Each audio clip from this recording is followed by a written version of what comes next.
Si ma fille ne marche plus, j'abandonnerai ma foi pour toujours. Ce sont les mots que j'ai hurlés dans la solitude d'un hôpital suisse lorsque les médecins m'ont dit que Marjorie serait tétraplégique à vie. Ce que je ne savais pas, c'est qu'à ce moment de désespoir absolu, un jeune saint nommé Carlo Acuti préparait déjà le miracle qui non seulement sauverait ma fille, mais transformerait à jamais ma compréhension de Dieu, de la foi et de la véritable Église du Christ. Je m'appelle David Carter et pendant 25 ans, j'ai été pasteur évangélique dans une congrégation prospère à Dallas, Texas. Je croyais avoir toutes les réponses, connaître tous les chemins vers Dieu. Mais lorsque la tragédie a frappé ma famille, j'ai découvert que j'avais vécu avec seulement une fraction de la vérité.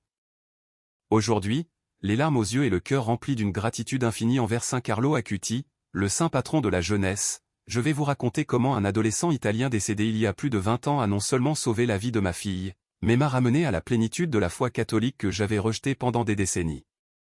C'était le 15 février de l'année dernière lorsque mon monde s'est complètement effondré. Ma fille Marjorie, 16 ans, la prunelle de mes yeux, était partie en Suisse avec son équipe de ski scolaire. C'était une athlète exceptionnelle, pleine de vie, rêvant de participer aux Jeux Olympiques, mais en une fraction de seconde, tout a basculé pour toujours. Le téléphone a sonné à 3 heures du matin. À l'autre bout du fil, une voix tremblante m'informait que Marjorie avait eu un terrible accident sur les pistes de Zermatt. Elle avait perdu le contrôle lors d'une descente et s'était écrasée contre des arbres à une vitesse que les médecins décrivaient comme incompatible avec la survie. L'impact avait été si brutal que les ambulanciers ont mis plus d'1 heure à la stabiliser suffisamment pour la transporter à l'hôpital.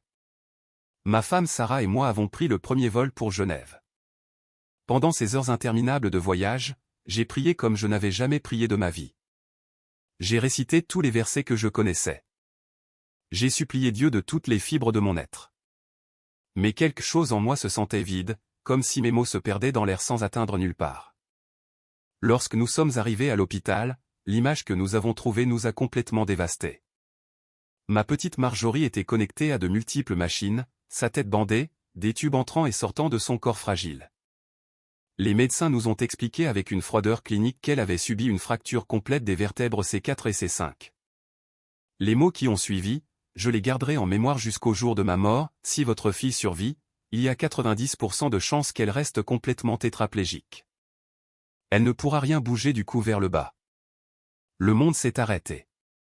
Sarah s'est effondrée dans mes bras et j'ai eu l'impression qu'une dague invisible avait transpercé mon cœur. Cette nuit-là, dans la froide chambre d'hôpital suisse, j'ai remis en question tout ce en quoi j'avais cru pendant des décennies. Où était Dieu? Pourquoi permettait-il que cela arrive à une enfant innocente? Mes sermons sur la foi et l'espérance me semblaient désormais des mots creux, sans aucun sens. Les jours qui ont suivi ont été un cauchemar. Marjorie est restée en coma artificiel pendant que les médecins pratiquaient opération après opération, essayant désespérément de stabiliser sa colonne vertébrale. Chaque rapport médical était pire que le précédent. Les IRM montraient des dommages si étendus que les neurochirurgiens les plus expérimentés secouaient la tête avec découragement. C'est alors qu'est arrivée ma belle-mère Dorothy, une femme de 75 ans qui avait été une catholique dévote toute sa vie. Sarah et moi avions toujours eu des différences théologiques avec elle, surtout concernant ce que nous considérions comme la vénération des saints plutôt que l'adoration directe du Christ. Mais à ce moment de désespoir absolu, sa présence était une consolation. Dorothy s'est installée dans la chambre de Marjorie et a commencé quelque chose qui m'était complètement étranger, elle récitait le chapelet. Jour et nuit, ses doigts se déplaçaient entre les perles tandis qu'elle murmurait des prières à la Vierge Marie. Au début, je dois admettre que cela m'agaçait. Dans ma tradition protestante, cela me semblait de l'idolâtrie, une distraction de la vraie foi en Christ. Mais Dorothy avait une paix, une sérénité que j'avais complètement perdue. Un après-midi, après que les médecins nous eurent donné des nouvelles particulièrement dévastatrices sur l'état de Marjorie, Dorothy s'est approchée de moi les larmes aux yeux.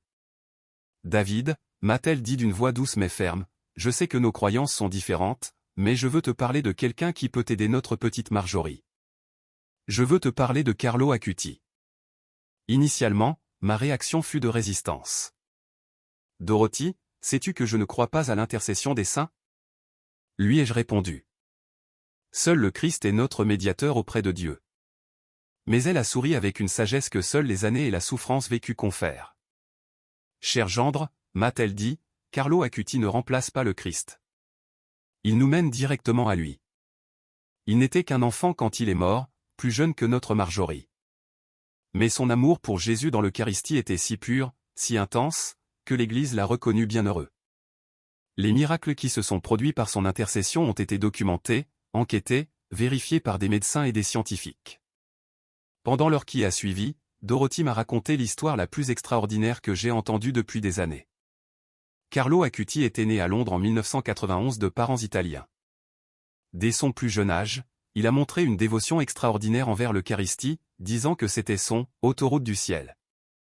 À 11 ans, il a commencé à créer un site web cataloguant les miracles eucharistiques à travers le monde, un travail qu'il a achevé avant de mourir d'une leucémie foudroyante à 15 ans en 2006. Mais le plus impressionnant, a poursuivi Dorothy, c'est que son corps est resté incorrompu jusqu'à aujourd'hui. Quand ils l'ont examiné pour sa béatification, les médecins ont trouvé que son cœur était parfaitement conservé, comme s'il était mort hier. Et les miracles, David, les miracles documentés par son intercession sont indéniables.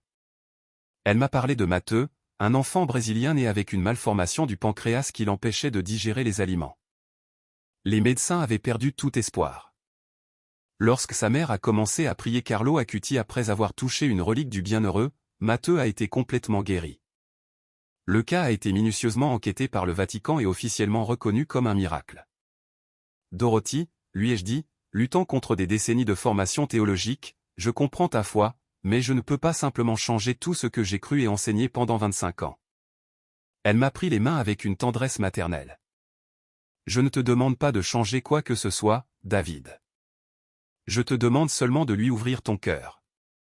Carlo était un jeune homme comme Marjorie, plein de vie, avec des rêves et des espérances. S'il y a quelqu'un au ciel qui peut comprendre la douleur d'une jeune vie interrompue, c'est lui. S'il y a quelqu'un qui peut intercéder pour notre enfant, c'est ce saint de la jeunesse. Cette nuit-là, après que Sarah se fut endormie d'épuisement, je suis sorti dans le jardin de l'hôpital. L'air froid de février me frappa le visage tandis que je luttais avec des pensées qui menaçaient de déchirer mon âme. Quel genre de pasteur étais-je si je ne pouvais trouver d'espoir dans ma propre foi? Quel genre de père étais-je si je n'étais pas prêt à faire n'importe quoi pour sauver ma fille? En regardant les étoiles suisses, je me suis souvenu des paroles du Christ, « Demandez et vous recevrez ». Pendant des années, j'avais interprété cela comme une prière directe à Dieu le Père ou à Jésus. Mais, et s'il existait une communion des saints, une famille céleste qui intercédait pour nous? Et si ma fierté théologique empêchait ma fille de recevoir l'aide dont elle avait besoin? Le lendemain, Dorothy apporta une petite image de Carlo Acuti et une relique, un morceau de tissu qui avait touché son corps. L'image montrait un jeune homme au sourire radieux, avec des yeux qui brillaient d'une joie pure. Il n'y avait rien d'artificiel ou d'excessivement religieux dans cette photo. C'était simplement un adolescent normal qui rayonnait une paix inexplicable. Mais là près du lit de Marjorie, me suggéra Dorothy, et si ton cœur te le permet, parle à Carlo, raconte-lui notre enfant, demande-lui d'intercéder auprès de Jésus pour elle. Cet après-midi-là, quand j'étais seul avec Marjorie, j'ai pris la petite image entre mes mains. Ma fille semblait si fragile, si petite dans ce lit d'hôpital, entourée de machines qui la maintenaient en vie. Les médecins avaient été clairs, les prochaines 48 heures seraient décisives. Si aucun signe d'amélioration neurologique n'apparaissait, il devrait prendre des décisions qu'aucun parent ne devrait jamais affronter. Avec l'image de Carlo Acuti pressée contre ma poitrine, j'ai fermé les yeux et pour la première fois de ma vie, j'ai parlé à un saint. Carlo, j'ai murmuré, me sentant étrange mais désespéré, je sais que tu étais jeune comme ma Marjorie. Je sais que tu aimais la vie comme elle l'aime. Si tu es vraiment avec le Christ, si tu peux vraiment entendre mes paroles, je te supplie d'intercéder pour ma fille. Les médecins ont perdu espoir, mais Dorothy dit que tu comprends les jeunes, que tu es leur saint protecteur. Les larmes ont commencé à couler sur mes joues tandis que je continuais. Je ne comprends pas complètement ton rôle dans tout cela, mais je suis prêt à apprendre. Si tu sauves ma fille, si tu lui redonnes la possibilité de marcher, de vivre, de réaliser ses rêves, je te promets que j'enquêterai sur ta vie, que j'étudierai la foi catholique avec un esprit ouvert. Je te promets que si je trouve la vérité dans cette tradition, j'aurai le courage de la suivre quel qu'en soit le coût personnel. Cette nuit-là, quelque chose a changé. Je ne peux l'expliquer scientifiquement, mais il y avait une présence dans cette chambre, une paix qui dépassait toute compréhension. Sarah l'a ressenti aussi. Tu sens ça? M'a-t-elle demandé. C'est comme si nous n'étions pas seuls. À 4 heures du matin, le 22 février, exactement une semaine après l'accident, une infirmière est entrée en courant dans notre chambre. « Venez vite » a-t-elle crié, « votre fille se réveille. » Nous avons couru dans la chambre de Marjorie pour trouver quelque chose que les médecins décriraient plus tard comme médicalement inexplicable. Marjorie avait ouvert les yeux et, bien que faiblement, elle bougeait les doigts de sa main droite. Le moniteur qui mesurait son activité neurologique, qui avait été pratiquement plat pendant des jours, montrait maintenant des schémas d'ondes cérébrales normaux.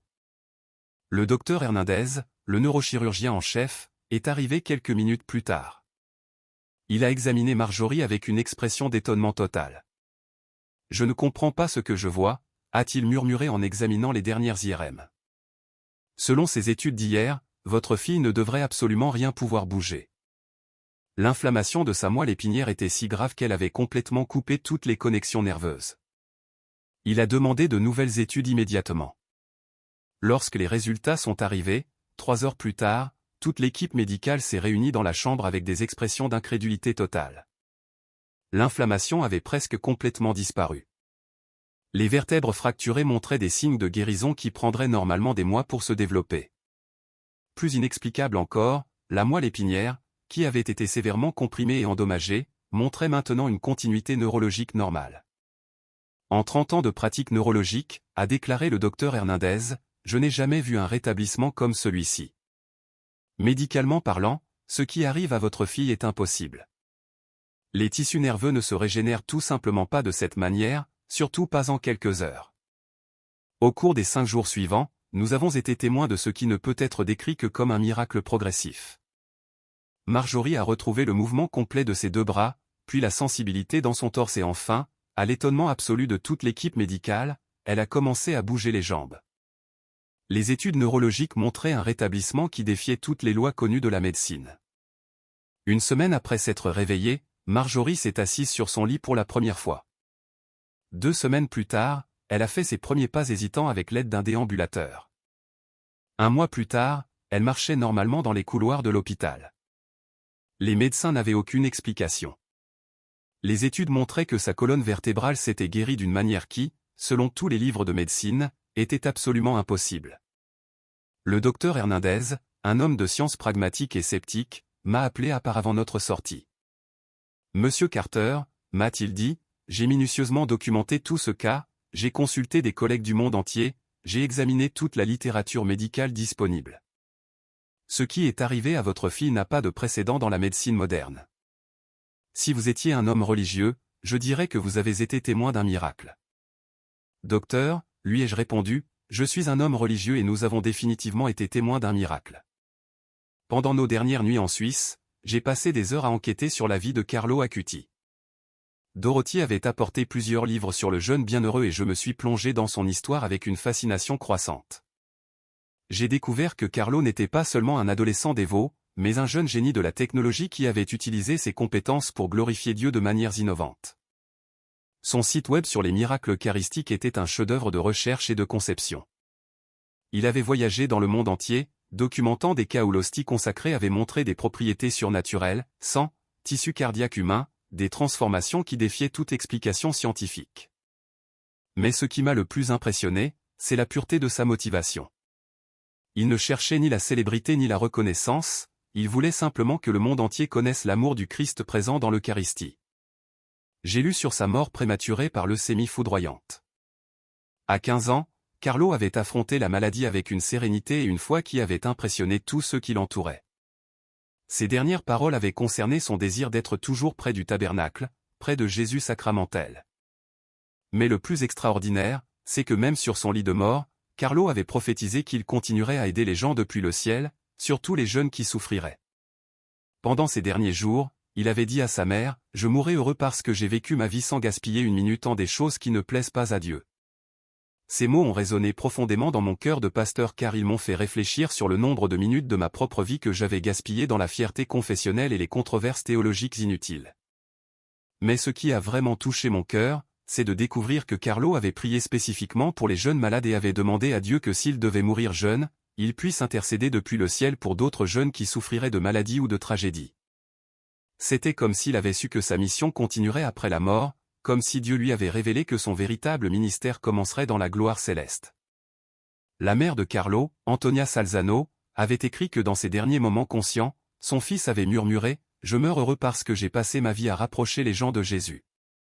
Ces mots m'ont fait pleurer car, en tant que pasteur, j'avais passé des décennies à essayer de faire la même chose, mais maintenant je réalisais que j'avais peut-être limité les manières dont Jésus voulait se rapprocher des gens. Lorsque nous sommes finalement revenus à Dallas avec Marjorie, complètement rétablie, je me suis retrouvé face à la promesse que j'avais faite à Carlo Acuti dans mon moment de désespoir absolu. J'avais promis d'étudier la foi catholique avec un esprit ouvert et j'étais un homme de parole. J'ai commencé par visiter l'église catholique Saint-Patrick au centre de Dallas. Le père Miguel Rodriguez, un prêtre américano-mexicain d'environ 50 ans, m'a reçu avec une chaleur et une sagesse qui m'ont surpris. Quand je lui ai raconté l'histoire de la guérison de Marjorie et ma promesse à Carlo Acuti, il n'a montré ni triomphalisme ni condescendance. Au lieu de cela, il m'a proposé d'étudier ensemble comme des frères en Christ cherchant la vérité. David, m'a-t-il dit lors de notre première rencontre, l'Église catholique ne prétend pas avoir le monopole du salut. Nous reconnaissons que l'Esprit Saint œuvre dans toutes les dénominations chrétiennes, mais nous croyons que le Christ a établi une Église spécifique avec une autorité spécifique et une plénitude de grâce disponible à travers les sacrements. Au cours des mois suivants, je me suis plongé dans l'étude la plus approfondie de ma vie. J'ai lu les pères de l'Église, j'ai étudié l'histoire du christianisme primitif, j'ai analysé les documents du Concile Vatican II. Ce que j'ai découvert m'a laissé stupéfait. La succession apostolique que j'avais toujours rejetée comme une tradition humaine prenait soudain un sens historique et biblique. Les écrits de saint Ignace d'Antioche de Lansandis parlaient déjà de l'autorité épiscopale d'une manière clairement catholique. Saint Irénée, sainte Justine martyre, saint Augustin. Tous ces géants de la foi chrétienne primitive enseignaient des doctrines sans équivoque catholiques. Mais ce qui a vraiment transformé ma compréhension, ce sont les sacrements. Le père Miguel m'a expliqué que les sacrements n'étaient pas de simples symboles ou cérémonies humaines, mais des canaux réels de grâce divine établis par le Christ lui-même. L'Eucharistie n'était pas seulement un mémorial, mais la présence réelle, substantielle du Christ. Le baptême n'était pas seulement une déclaration publique de foi, mais une renaissance spirituelle réelle. La confession n'était pas une tradition inutile, mais le pouvoir que le Christ avait donné à ses apôtres de pardonner les péchés. J'ai étudié les fondements bibliques de chaque sacrement et j'ai constaté qu'ils étaient solidement étayés par les Écritures, surtout lorsqu'ils étaient lus dans le contexte de la manière dont l'Église primitive les avait interprétés. Je me suis rendu compte que beaucoup de mes objections protestantes étaient basées sur des interprétations qui étaient apparues 1500 ans après le Christ, et non sur les enseignements des premiers chrétiens. Mais la découverte la plus profonde a peut-être été la doctrine de la communion des saints. Pendant des années, j'avais cru que les morts en Christ dormaient simplement jusqu'à la résurrection finale. Mais les Écritures, surtout le livre de l'Apocalypse, peignaient un tableau très différent. Les saints au ciel étaient vivants, conscients et activement impliqués dans la prière pour l'Église sur terre. Pensez de cette manière, David, m'a expliqué le père Miguel, si votre frère en Christ ici sur terre peut prier pour vous et que ces prières ont du pouvoir, combien plus de pouvoir auront les prières de ceux qui sont déjà perfectionnés au ciel, qui voient Dieu face à face. La logique était irréfutable. Si je croyais au pouvoir de la prière d'intercession entre les vivants, pourquoi ne croirais-je pas au pouvoir de la prière d'intercession des saints? Je n'adorais pas Carlo Acuti, je lui demandais de prier pour ma fille, exactement comme je demanderais à n'importe quel frère chrétien de prier pour ma famille. 6 mois après le miracle de Marjorie, j'ai pris l'une des décisions les plus difficiles de ma vie. J'ai annoncé à ma congrégation que je quitterais ma position de pasteur pour me convertir au catholicisme. La réaction fut exactement celle que j'avais anticipée, choc, douleur, accusation d'apostasie et la perte de nombreuses amitiés que j'avais chéries pendant des décennies. Mais il y eut aussi des surprises positives. Plusieurs membres de ma congrégation m'ont approché en privé pour admettre qu'ils remettaient également en question certains enseignements protestants. 3 familles de mon ancienne église ont finalement commencé leur propre processus de conversion au catholicisme. Mon épouse Sarah a initialement lutté avec ma décision. Elle avait été élevée dans la tradition baptiste du Sud et l'idée du catholicisme la terrorisait. Mais quand elle a vu la paix que j'avais trouvée, quand elle a été témoin de la profondeur et de la richesse de la liturgie catholique, quand elle a expérimenté par elle-même la présence réelle du Christ dans l'Eucharistie, son cœur aussi a commencé à changer. Marjorie, de son côté, a embrassé la conversion avec l'enthousiasme typique d'une adolescente qui avait directement expérimenté le pouvoir surnaturel. Papa, m'a-t-elle dit un après-midi, si Carlo Acuti a pu intercéder pour que je puisse remarcher, alors je veux connaître tous ses amis au ciel. Je veux faire partie de cette famille. Le processus de conversion formelle a pris une année complète. J'ai participé au programme RICA, Rite d'initiation chrétienne des adultes, à St. Patrick, étudiant chaque aspect de la doctrine catholique avec une rigueur qui a surpris même le père Miguel. Je voulais être absolument sûr de ne pas prendre cette décision par émotion ou gratitude, mais parce que j'avais véritablement trouvé la vérité. Pendant cette année, j'ai développé une dévotion particulière non seulement à Carlo Acuti, mais à toute la communion des saints. J'ai découvert que chaque saint avait une personnalité unique, une histoire unique et des charismes uniques pour intercéder pour des besoins spécifiques.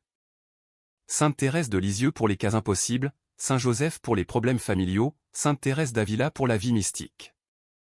C'était comme découvrir une famille élargie au ciel, chaque membre prêt à aider et à prier pour ses frères et sœurs sur terre. Mais Carlo Acuti est resté spécial pour notre famille. J'ai installé dans mon bureau un petit autel avec son image où je priais chaque matin. J'ai commencé à étudier ses écrits et ses réflexions, découvrant une sagesse spirituelle qui dépassait de loin ses 15 ans d'âge terrestre. L'une de ces phrases est devenue la devise de ma nouvelle vie, la tristesse, c'est de regarder vers soi-même. Le bonheur, c'est de regarder vers Dieu. Ces mots ont complètement transformé mon approche pastorale. En tant que pasteur protestant, j'avais été très centré sur l'individualisme spirituel, sur la relation personnelle avec le Christ. En tant que catholique, j'ai découvert la beauté de la dimension communautaire de la foi, tant avec les vivants qu'avec les morts. Mais il y avait une autre phrase de Carlo qui m'a profondément marqué, « Nous naissons tous originaux, mais beaucoup meurent comme des photocopies. » En réfléchissant à ces mots, je me suis rendu compte que pendant des années, j'avais été une photocopie de ce que je croyais devoir être un pasteur évangélique, suivant des formules et des traditions sans me demander si elles menaient réellement les gens à la plénitude du Christ. Carlo, dans sa courte vie, avait été complètement original dans sa manière d'aimer Jésus et cette originalité continuait d'opérer des miracles depuis le ciel. Sa dévotion à l'Eucharistie m'a aussi profondément interpellé. Carlo avait dit, « L'Eucharistie est mon autoroute du ciel. » En tant que protestant, j'avais réduit la communion à un simple mémorial, un beau symbole, mais sans pouvoir réel. Mais Carlo voyait en chaque messe, en chaque hostie consacrée, la présence réelle et vivante du Christ. Son site web sur les miracles eucharistiques n'était pas seulement un projet académique, mais un témoignage passionné de sa foi en ce que Jésus était vraiment présent dans chaque tabernacle du monde. J'ai découvert que Carlo avait à peine 11 ans lorsqu'il a commencé à assister à la messe quotidienne. Non pas parce que ses parents l'y forçaient, mais parce qu'il avait lui-même découvert qu'il ne pouvait pas vivre sans cette rencontre quotidienne avec le Christ eucharistique. Sans lui, je ne peux pas vivre, disait-il souvent. Cette dévotion d'un enfant m'a fait me demander pourquoi moi, en tant que pasteur, je n'avais jamais expérimenté cette faim insatiable de la présence réelle du Christ. Ma confirmation catholique fut prévue pour le 12 octobre, fête de Notre-Dame de Guadeloupe. J'ai choisi Carlo Acuti comme mon saint patron de confirmation, prenant le nom de confirmation de Carlos David. L'évêque auxiliaire de Dallas a présidé la cérémonie et toute ma nouvelle famille catholique de Saint-Patrick était présente pour célébrer. Mais le moment le plus émouvant est arrivé lorsque Marjorie, qui avait été confirmée le mois précédent, m'a remis un cadeau spécial, une relique de première classe de Carlo Acuti, un petit fragment osseux qui avait été authentifié par le Vatican. Pour que tu n'oublies jamais qui t'a ramené à la maison, papa, m'a-t-elle dit les larmes aux yeux. Aujourd'hui, 2 ans après le miracle qui a changé nos vies, je travaille comme directeur de l'enseignement religieux à St. Patrick. Mon rôle est d'aider les autres à découvrir la richesse de la foi catholique, surtout ceux qui viennent de milieux protestants. C'est un travail qui me remplit d'une joie indescriptible, car chaque jour je peux partager les trésors que j'ai découverts lors de mon propre chemin de conversion.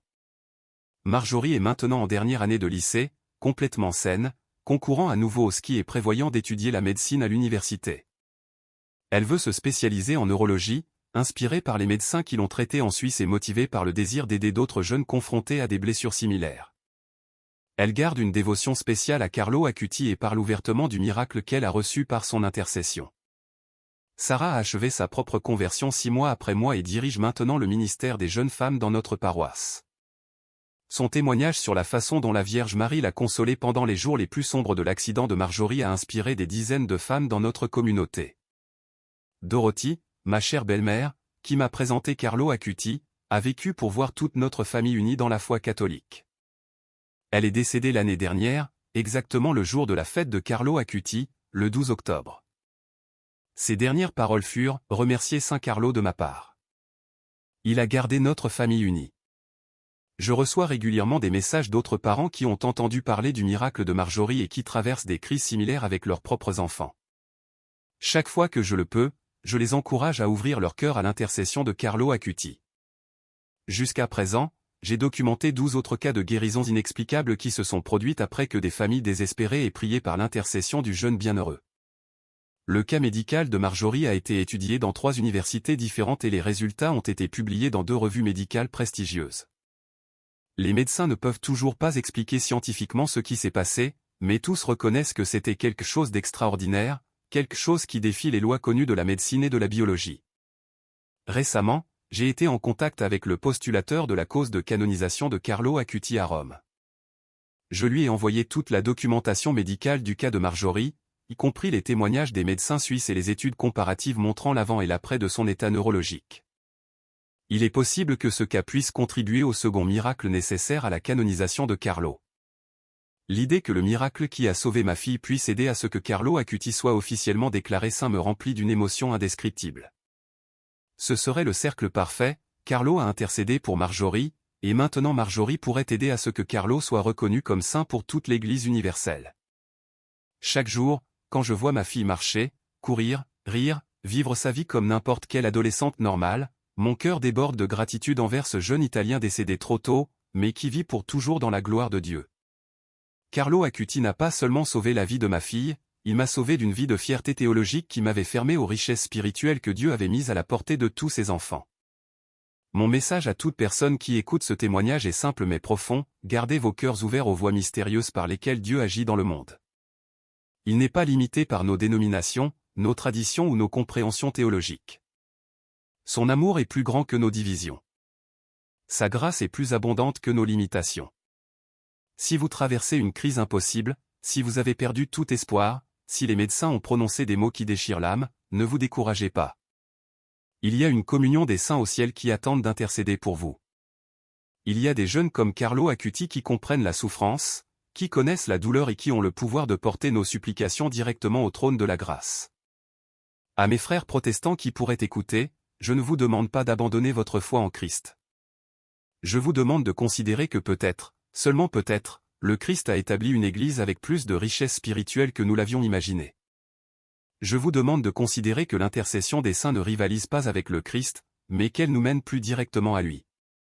La conversion n'est pas une trahison, c'est une découverte.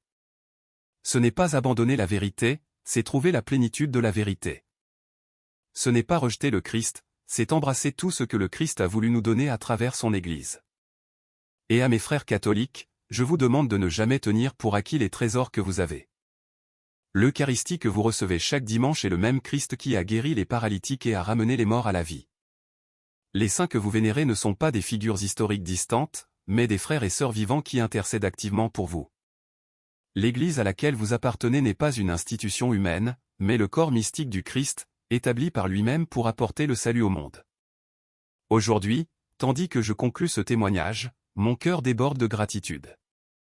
Gratitude à Dieu le Père pour sa miséricorde infinie. Gratitude à Jésus-Christ pour avoir établi son Église et l'avoir remplie de grâce. Gratitude à l'Esprit Saint pour m'avoir guidé vers la vérité. Gratitude à la Vierge Marie pour son intercession maternelle. Et une gratitude spéciale à Saint Carlo Acuti, le saint de la jeunesse, qui a entendu la clameur désespérée d'un père et a répondu par un miracle qui a transformé non seulement le corps de ma fille, mais l'âme de toute ma famille. Si Carlo peut entendre ces mots du ciel, je veux qu'il sache que notre famille n'oubliera jamais ce qu'il a fait pour nous. Je veux qu'il sache que son intercession n'a pas seulement guéri Marjorie, mais qu'elle nous a menés à découvrir la pleine beauté du catholicisme. Je veux qu'il sache que chaque jour nous prions pour qu'il soit bientôt déclaré saint, afin que toute l'Église universelle puisse recourir officiellement à sa puissante intercession. Et si quelqu'un écoute et traverse un moment de désespoir similaire à celui que nous avons vécu, je veux que vous sachiez que vous n'êtes pas seul. Il y a de l'espoir là où il semble n'y en avoir aucun. Il y a une intercession divine disponible pour tous ceux qui la cherchent avec un cœur humble. Carlo Acuti a dit un jour, être toujours unis à Jésus. C'est mon programme de vie. Ces mots sont devenus aussi mon programme de vie. Par l'intercession de ce jeune saint, j'ai non seulement trouvé la guérison physique pour ma fille, mais la guérison spirituelle pour mon âme. J'ai trouvé une église qui non seulement prêche sur les miracles de Jésus, mais qui continue à les expérimenter à travers la communion des saints. Chaque fois que je participe à la Sainte Messe, chaque fois que je reçois la Sainte Communion, chaque fois que je vois Marjorie marcher et rire, je me souviens que Dieu continue d'opérer des miracles dans notre monde. Je me souviens que le ciel n'est pas distant, mais qu'il est intimement connecté à notre vie terrestre à travers le mystère de la communion des saints. Ma vie a complètement changé ce jour-là, lorsque je me suis agenouillé dans un hôpital suisse et, abandonnant toute fierté théologique, j'ai demandé l'aide d'un jeune Italien décédé 2 décennies plus tôt. En ce moment d'humilité absolue, j'ai découvert que Dieu avait préparé pour moi et ma famille un cadeau plus grand que je n'aurais jamais imaginé. Non seulement la guérison de Marjorie, mais la découverte de la plénitude de la foi catholique. Aujourd'hui, je vis chaque jour avec la certitude que Carlo Acuti, depuis sa place de gloire auprès du Christ, continue d'intercéder pour les jeunes du monde entier. Je vis avec la certitude que l'Église catholique, malgré ses imperfections humaines, est véritablement l'Église que le Christ a établie pour continuer son œuvre salvifique dans le monde. Et je vis avec la certitude que lorsque mon heure viendra de quitter ce monde, je retrouverai ce jeune saint qui a changé le destin de ma famille. Je pourrai l'embrasser, le remercier personnellement et, avec ma chère belle-mère Dorothy, louer pour toute l'éternité le Dieu qui opère des merveilles à travers l'intercession de ses saints. C'est mon histoire, mon témoignage, mon invitation à vous tous à garder vos cœurs ouverts aux surprises de Dieu. Car au moment le plus sombre de nos vies, quand tout espoir humain s'est évanoui, c'est précisément là que Dieu opère ses miracles les plus extraordinaires. Saint Carlo Acuti, priez pour nous. Priez pour tous les jeunes malades, pour toutes les familles en crise, pour tous ceux qui cherchent la vérité avec un cœur sincère et conduis-nous, comme tu l'as promis, par ton autoroute du ciel directement au cœur de Jésus Eucharistie. Amen.